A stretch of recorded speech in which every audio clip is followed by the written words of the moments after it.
नमस्कार, मैं हूं विवेक शर्मा। पंजाब केसरी टीवी चंडीगढ़ दिख रहा। इंडोनेशिया का माउंट सिनाबुक ज्वालामुखी एक बार फिर से धधक उठा है। आपको बता दें, इंडोनेशिया में 50% से ज्यादा ज्वालामुखी पाए जाते हैं और लगातार यहां पर ये धधकते रहते हैं। माउंट सिनाबुक 2010 के बाद से लगातार धधक रहा है और लगातार अब इसका खतरा और भी बढ़ता जा रहा है। तो चलिए खास रिपोर्ट में आपको दिखाते हैं कि माउंट सिनाबुक में इस बार कैसे हालात बने हैं। इंडोनेशिया के माउंट सिनाबुक ज्वालामुखी में भीषण विस्फोट। आकाश में करीब 3 किलोमीटर की ऊंचाई तक उठ रही राख। पिछले साल अगस्त महीने में भी हुआ था विस्फोट। 2010 के बाद से लगातार धधक रहा माउंट सिनाबुक ज्वालामुखी। इंडोनेशिया में 130 सक्रिय ज्वालामुखी दुनिया में सबसे ज्यादा। इंडोनेशिया के उत्तरी सुमात्रा प्रांत में स्थित माउंट सिनाबुक ज्वालामुखी में मंगलवार को भीषण विस्फोट हो गया। इससे आकाश में करीब 3 किलोमीटर की ऊंचाई तक राख उठ रही है। पिछले साल अगस्त में भी हुआ था विस्फोट। पिछले साल अगस्त के बाद ज्वालामुखी में पहली बार इतना बड़ा विस्फोट हुआ। माउंट सिनाबुक ज्वालामुखी में विस्फोट को देखते हुए अलर्ट के स्तर को दूसरे सर्वोच्च स्तर का कर दिया गया है। ज्वालामुखी विस्फोट से लोगों में दहशत। माउंट सिनाबुक ज्वालामुखी में विस्फोट की वजह से अभी तक किसी के हताहत होने की कोई खबर नहीं है। इससे पहले अधिकारियों ने स्थानीय लोगों को चेतावनी दी थी कि वे ज्वालामुखी से कम 3 किलोमीटर की दूरी पर रहें।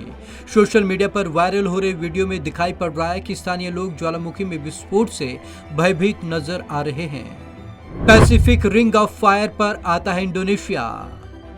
ज्वालामुखी में विस्फोट की वजह से नीले आकाश में धुएं का सफेद गुब्बार देखा जा सकता है। Indonesia Pacific ring of fire पर आता है। देश में करीब 130 ज्वालामुखी सक्रिय हैं। यह दुनिया में किसी और देश के मुकाबले सबसे ज्यादा है। माउंट सिनाबुक ज्वालामुखी कई सदियों तक शांत पड़ा हुआ था और वर्ष 2010 में फिर से इसमें विस्फोट हुआ था।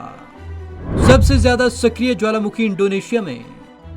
दुनिया में पृथ्वी पर सक्रिय ज्वालामुखियों में सबसे अधिक इंडोनेशिया के आसपास के क्षेत्र में पड़ते हैं। ज्वालामुखियों की इसकी संख्या के कारण इस इलाके को रिंग ऑफ फायर कहा जाता है। सक्रिय ज्वालामुखियों की संख्या भी इस इलाके में दुनिया में मौजूद ज्वालामुखियों का 50% है। सक्रिय ज्वालामुखी इतने अधिक होने के कारण यहाँ पृथ्वी पर आने वाले भूकंप में 75% यहीं पर आते हैं। प्रभाव क्षेत्र का आकार घोड़े की नाल जैसा। पैसिफिक रिंग ऑफ फायर ज्वालामुखियों की अधिकता के कारण भूतल के अंदर होने वाली कई बड़ी गतिविधियों का केंद्र है। लगभग 25,000 मील में फैले इस प्रभाव क्षेत्र का आकार घोड़े की नाल जैसा है, जिसमें दक्षिणी अमेरिका के साथ वेस्ट कोस्ट नॉर्थ अमेरिका की तरफ से लेकर निचले हिस्से में जापान और न्यूजीलैंड तक हैं और एशियाई हिस्से में केंद्र में फिलीपींस और इंडोनेशिया इसके केंद्र में है। इसलिए यही भूकंप के सबसे अधिक प्रभावित क्षेत्र हैं। 2010 से धधक रहा ये ज्वालामुखी। माउंट सिनाबुक ज्वालामुखी 2010 से धधक रहा है। इससे पहले यह 4 सदी तक निष्क्रिय था। 2010 से पहले इसमें आखिरी बार 1600 ईस्वी में विस्फोट हुआ, लेकिन 2010 के बाद से यह ज्वालामुखी कई बार फट चुका है। 2010 में हुए विस्फोट में 2 लोगों की जान चली गई थी। फिर 2014 में हुए विस्फोट में 16 लोग मारे गए थे।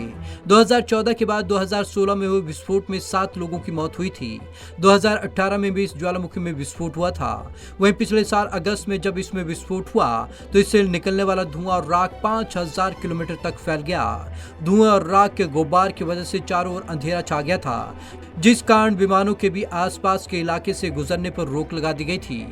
Bureau report, Punjab Kesari TV, Chandigarh. तो माउंट सिनाबुक के आसपास के इलाकों में एहतियाती अलर्ट जारी कर दिया गया है। आपको बता दें, इससे पहले भी माउंट सिनाबुक ज्वालामुखी कई लोगों की जान ले चुका है और इस बार अलर्ट को डबल कर दिया गया है ताकि कोई लोग या इंसानी जिंदगी इसकी जद में ना आए। तो आज की इस खास रिपोर्ट में बस इतना ही। विवेक शर्मा को दीजिए इजाजत। नमस्कार।